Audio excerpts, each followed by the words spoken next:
just walking around the Arctic here, the tundra, the polar desert. So I was talking about mining. There's a lot of potential prospects up here. Some of these islands aren't inhabited and they have been explored before, but not all that well. So if you're looking to make a new discovery, this could be your lucky day.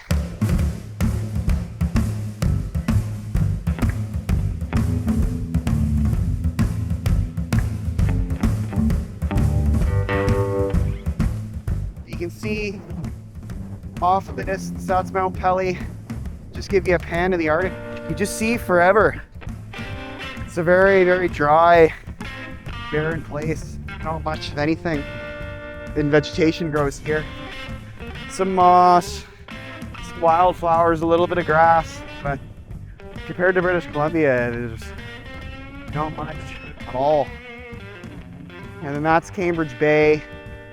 So lots of polar bears around. It's kind of a nice area because you get a little bit high vantage point. They smell you 2 kilometers away, 2 miles away, so they got really good noses. So being in the fog here is not wise because they'll come out of nowhere, and that'll be it, right? It's a polar bear. Very windy and intense, guys. It's just trying to think like where you would have shelter, where you would protect yourself from all of this. There's not really many options, and then you factor in the like polar bears and all of that. It's a very, very hostile area. This is a really cool looking rock. There's a few cool looking rocks here. They got moss growing on it, but wildflowers. This little park over there.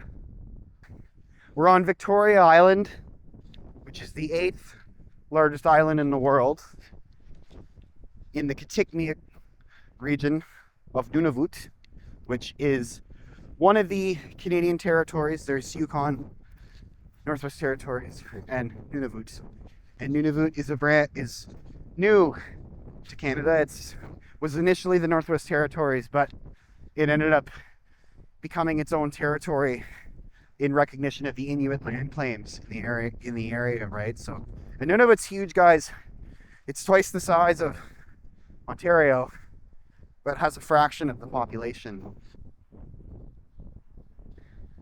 Beautiful river. We came down here last time, but it's just nice to come down here, decompress, think about life. So we're gonna go up that big hill. What angle is this?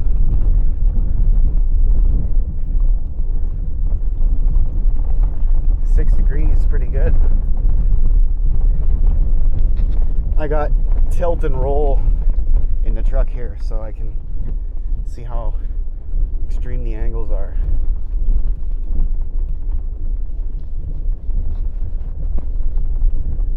Driving on top of the hills right now. Some big rocks on the road too, lots of sand as well. Nice and warm in the truck though. Mosquitoes haven't been too bad as of late because of the how cold it's been and the wind. The mosquitoes up here can be ferocious, to say the least. We'll go to the Arctic Ocean, guys, show you guys the Arctic Ocean. Lots of people around, side by sides out, hiking around.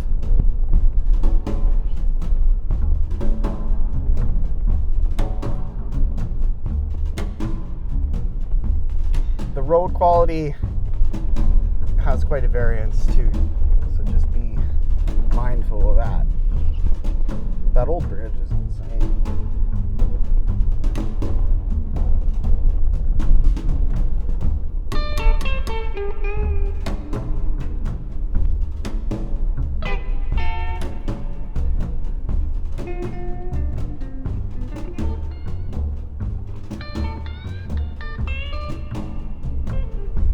Bridge.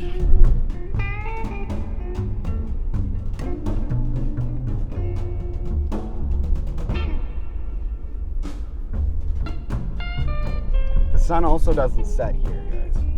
I should mention that. It hasn't set in weeks. The sky here too is just absolutely phenomenal.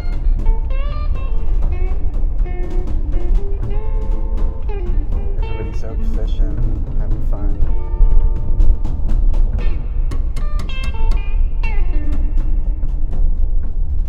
This is the Arctic Ocean in the bay here. You can see the color of the water. Turquoisey blue, green, Mount Pelly in the background. It's a little Coast Guard station there. Absolutely gorgeous.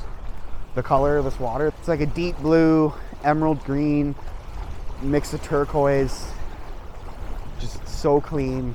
It's just a little cold for swimming, I would say, but just absolutely gorgeous. Unreal. So Canada has the Pacific Ocean, the Arctic Ocean, and the Atlantic Ocean. We got 3 of them, 3 oceans in Canada. Ooh, there's a little piece of a flange there. Old flange section. Oh, nice. Oh, that's interesting. Some old steel there too. The Martin Bergman moors over there.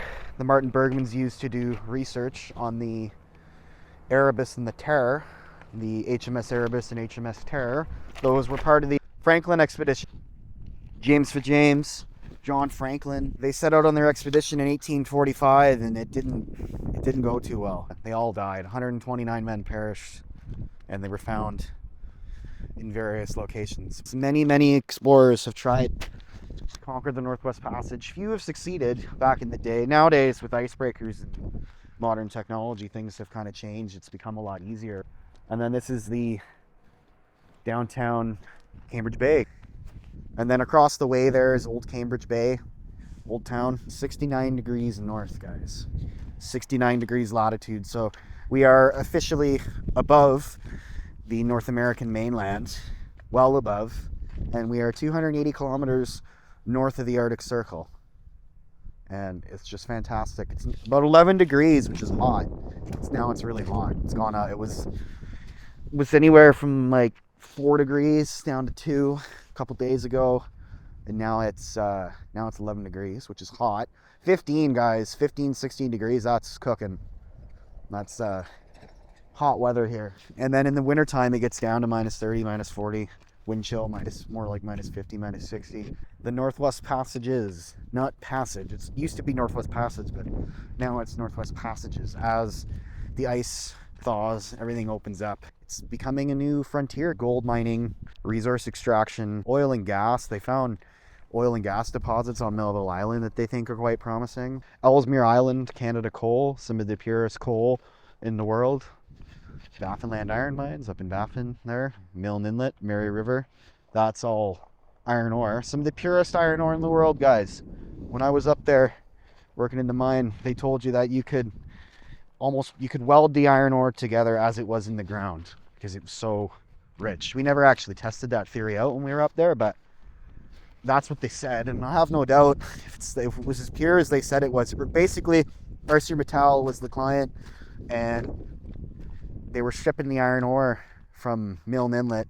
Basically, their Mary River mine, they're blasting the ore out, trucking it up the tote road to Milne Inlet, where it was loaded on a ship loader, through a ship loader, and then the icebreakers would make their way through the Northwest Passage to ArcelorMittal in Sweden, and then that would obviously get used to make steel, right? But the iron ore was so pure that it required minimal refining. Same with the coal up on Ellesmere Island and the Melville Island natural gas reserves. There's Banks Island, King William Island, Victoria Island. There are tons of islands, lots of prospecting. They did do some prospecting up here in the 50s, like up in Baffin Island there in Mary River. They did flyover prospecting in the 50s, but they didn't have the technology at the time to extract the ore and transport it down south. So the project lay idle for quite a bit. And then, modern day, with all the technology that we have, they went up there and started extracting ore and transporting it down south. So the Arctic is a big frontier, guys. It's the last true untouched frontier in the world. North America was the last region on Earth to be settled by humans. So and it still hasn't been fully explored. Even on the mainland, I'll show you guys some of my other videos coming up. There's places, guys, that very few, if ever, humans have ever been, and I even mean indigenous. Like I've found a few areas. I haven't been there, but I'm going to be there, where there's virtually nothing. There's no human settlement, there's no people, there's no roads. Even flying in there is difficult. So going forward on the channel, we're going to try and get to some of these places, explore around, to show you guys a little bit of the true frontier, guys, the unknown, which is what we do on the channel. Ultimately, I'd like to really get out there and explore the true unknowns and really find some stuff, right? Because the next great deposit, guys, is waiting right around the corner. You never know where you're going to find it. Down in Kugluktuk, formerly known as Copper Mine, there's a huge gold boom going on around there. Lots of gold. They're looking for gold. Gold mines opening up, and then gradually they're just going to, improve the process so that they can keep extracting. The Kugluktuk area is a greenstone belt, similar to the Abitibi region in Ontario there in Quebec. And greenstone belts tend to have a lot of gold. I think they said the Hope Bay mine was 100 million ounces potentially of gold, which is very, very, very good. High grade ore, guys. But it's all underground, no placer mining, right? It's too young here. It takes thousands of years for placer deposits to form properly, like when they break off the main vein and everything. Plus the geology here, like in Cambridge Bay, isn't quite right. Like you need mountains, and the Mount Pelly's there, but you need proper mountains. Like Baffin Island would be a better place to go placer mining, but it's not even worth the time at this point because the glacier has just receded, right? And so those placer deposits haven't had time to form, although you might find glacial drift gold from the glacier, which would basically be like there was gold veins up in Baffin Island that have flaked off, and the movement of the glacier has pushed the gold.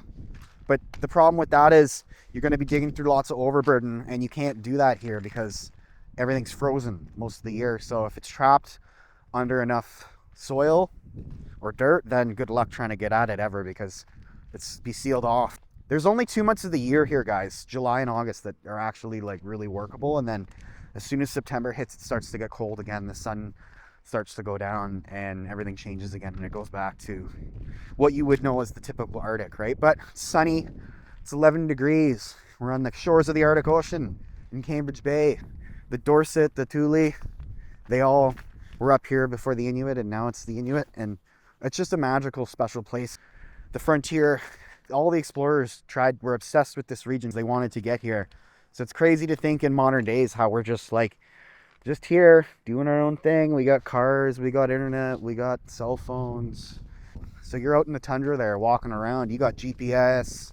Didn't have much service once I left Cambridge there or on the trail, but the amount of technology we have up here now is crazy in contrast to what it was back in the day when Franklin and even Amundsen and Peter Dease. So it started with Peter Dease. He did the survey. Franklin, Amundsen, they're all chasing the same thing. Peter Dease surveyed and mapped most of this area, 1839, and then he retired after the expedition, which I don't blame the guy, because that's intense. This was the heart of exploration of the New World. This is the new playground. This is the new frontier. So you're going to have to fly up here. You're going to have resources. You're going to have to know the land, know how to survive on the land in the Arctic tundra. But it is possible. And if it's possible, then who knows? You could be the next big prospector, right? Like literally, like you could launch an entire new gold rush. Anyways, I hope you like this content. Make sure to like and subscribe, hit that bell icon to get notified, leave a comment. Check out the merch store too, it'd be much appreciated. Support the channel, could use the help. Thank you in advance, and I hope you guys enjoyed it.